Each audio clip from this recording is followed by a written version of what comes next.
Hello everyone and welcome back to One Nerd to Rule Them All. In today's video, we're going into yet another battle breakdown. Today we are talking about the Battle of the Morannon, also known as the Battle of the Black Gate or the Battle of Dagorlad.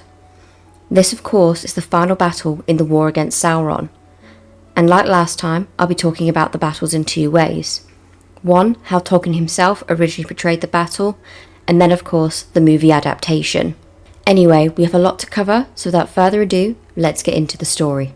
After the victory of the free people of Middle-earth at the Battle of the Pelennor Fields, enemy forces retreated back to Mordor. Though defeated in Gondor, Sauron still had thousands of orcs and evil men at his disposal and ready to go for war for him in Mordor. Sauron could sense that the One Ring was in the vicinity, but he did not know yet where. Unknown to him, the hobbit Frodo Baggins, accompanied by his loyal friend Samwise Gamgee, had already entered Mordor via the pass and had intentions of entering Cirith Ungol to destroy the One Ring once and for all. Although the Free People had won the Battle of the Pelennor Fields, the likes of Aragorn and Gandalf and others knew that the war was not yet won, not while the One Ring still existed. Thus the captains of the West grouped in Aragorn's tent the day after the battle, beginning what is known as the Last Debate. Whilst talking, Gandalf revealed the quest of the hobbit Frodo and his companion Samwise to Prince Imrahil and Éomer. The council agreed that the correct course of action was to aid the young hobbits in any way that they possibly could, so they decided to send a force to challenge Sauron and clear out Gorgoroth, clearing a path for the hobbits to enter Mount Doom. Provision was also made for the continuing defence of Minas Tirith, should the desperate gambit fail. Aragorn revealed that more men from southern Gondor would arrive soon, leaving the city's garrison stronger than before Sauron's assault began. Consideration was also given to attacking Mordor via the Morgul Pass, but given that the Ring-bearer had passed close by, instead it was decided that the army would march on the Black Gate instead. In taking a decision, Imrahil stated that he considered himself bound by the commands of his liege Lord Aragorn. Éomer declared that whilst he did not understand the matters being debated, he would follow Aragorn regardless. The sons of Elrond said that they had been sent there by their father with the same counsel. The Army of the West departed for Mordor on March 18th. The Army of the West initially played host to 7,000 men who were led by Aragorn, but as the group travelled, many were stationed along the way. A strong band of archers were stationed at the crossroads in case enemy troops emerged from the Morgul Pass or from the south, allowing them to pick them all off. In addition, Aragorn also dismissed the faint of heart, who would not go into Dagorlad, ordering them to liberate Caer Andros on the River Anduin instead. This resulted in the departure of 1,000 men, leaving 6,000 to continue towards the Black Gate. Upon arrival, Aragorn defensively arrayed his forces upon two slag hills with only a small line of mud and stinking pools between his army and the gate. Before the battle began, Sauron sent out one of his servants, the Black Númenórean, called the Mouth of Sauron, to speak with the captains of the West. He tried to trick Gandalf into believing Sauron held Frodo captive, displaying as evidence items that belonged to Frodo and Sam. Sam's sword and elven cloak, and Frodo's mithril coat. The Mouth threatened that Frodo would be tortured if the West did not agree to Sauron's terms of surrender. The terms included the disbanding of the armies of the West, an oath to never take up arms, the rebuilding of Isengard, and the turning over of the lands west to Sauron. It is clear that while Sauron knew that the hobbits were in Mordor, he did not know why. He also probably did not know that there were in fact two hobbits. Gandalf, however, refused to be swayed, took the items from the Mouth of Sauron and sent him away. Amazed and angered, the Mouth of Sauron rode back to the Black Gate, let it be opened, and the forces of Sauron marched out. At the same time, more of Sauron's forces that had been hidden in the hills around the Black Gate came forth, thus surrounding and outnumbering the men of the West by at least 10 to 1. Against Aragorn's army was arrayed Sauron's hordes of orcs, trolls and barbarian mannish allies, such as the Easterlings and the Haradrim. An exact count is not given of the number of Sauron's forces, though they're numbered in the tens of thousands at least. The battle is said to not have been quite as large as the preceding battle of the Pelennor Fields. Sauron had taken the preferred bait in jaws of steel, and the dismayed soldiers of the west were trapped. Aragorn arranged his men in a circular formation around two hills in front of the Morannon, with the best soldiers of the west arranged in the front where the assault would be at its most bitter.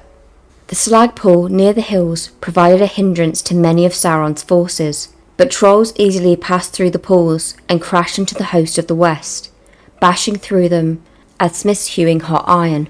Many of the orcs and men were unable to climb up to face the western host, and instead shot arrows and projectiles at them. During the fighting, Beregond was wounded by the troll chief, and as it reached its claws out to him, Pippin drove the blade of Westernese through the creature before it could slay his comrade.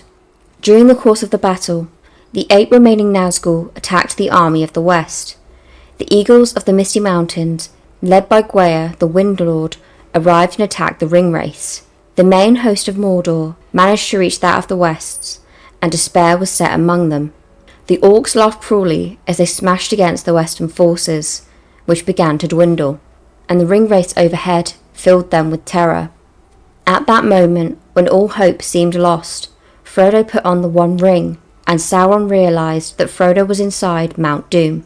The Nazgûl immediately left the battle to intercept Frodo. The host of Mordor was suddenly without direction. The orcs' laugh ceased, and the evil men hesitated, and many knights of the west began to repel the attackers in a charge. Gandalf ordered them to halt, for the hour of doom was about to come. Indeed, Gollum bit the ring off Frodo's finger, and then fell into the crack of doom, and Sauron's power was overthrown. The Nazgûl had been flying over Mount Doom just as it underwent a giant volcanic eruption, and they were all destroyed in the firestorm. Barad-dûr, the Black Gate, and the Towers of the Teeth collapsed to ruin.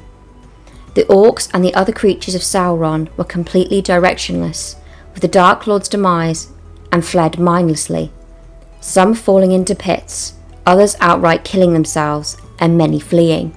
Many Easterlings and Haradrim fled as well, or surrendered, though others banded together in their hatred and fought on anyway. The desperate gambit of the West had succeeded, even as Frodo ultimately succumbed to the ring. It was destroyed forever, and Sauron was disembodied permanently, his shadow fading away from Barad-dûr. Many surviving orcs and men retreated to the mountains or northward, where fighting against Sauron's remaining forces would continue for several weeks, notably at Dol Guldur in Mirkwood and at Erebor, but the power of the Dark Lord of Mordor was no more. The western soldiers, weary and many injured, rested and healed before the hosts marched back to Minas Tirith. Now moving on to the adaptation we see in Peter Jackson's version in The Return of the King. The battle begins with Aragorn using Andúril to behead the mouth of Sauron, committing a war crime, and Sauron's anger is seen as he turns to the Black Gate. The Black Gate opens and an army marches out. While the army gets into position, Aragorn rallies the men of Rohan and Gondor, foretelling the fall of men, but stating that the day was not the day of doom, and ends with, "Stand, men of the West." As Aragorn stands, he turns and tells Gandalf, Pippin, Merry, Legolas and Gimli for Frodo. He then runs, followed by Merry and Pippin, into the battle, along with the rest of the Fellowship and the host of the West, charging into the army at the Black Gate. As they fight, the Nazgûl appears on fell beasts. A moth appears on Gandalf, alerting him to the arrival of the Eagles, which then fight the fell beasts and the Ringwraiths riding them. As they retreat into Mordor, as Sauron learns that the One Ring is in Mount Doom and sent his Ringwraiths to retrieve the ring at all costs, the hosts of the West start to be overrun by the forces of Sauron, but as the One Ring perishes, Barad-dûr and the Towers of the Teeth and the Black Gate fall into ruin, and the land in front, left and right sinks. The orcs either fall into the sinkholes or retreat from Mordor in despair, while the host of the West stands in awe as the realm of Sauron is ended. In a deleted scene, when the army gets into position, Sauron himself appears in the form like he took in the film version of the War of the Last Alliance and fights with Aragorn. However, as the ring is destroyed, the form fades, and it appears as if the heir of Elendil had won against the Dark Lord in single combat. This was the Battle of the Morannon. I hope you enjoyed this battle breakdown. If there are any more you would like me to cover, then please let me know in the comments down below. And if you enjoyed this video, then please leave a like and subscribe if you haven't already. We'd love to have you here. Anyway, that'll be it from me. I hope you have a wonderful day, and I will see you next time. Bye for now.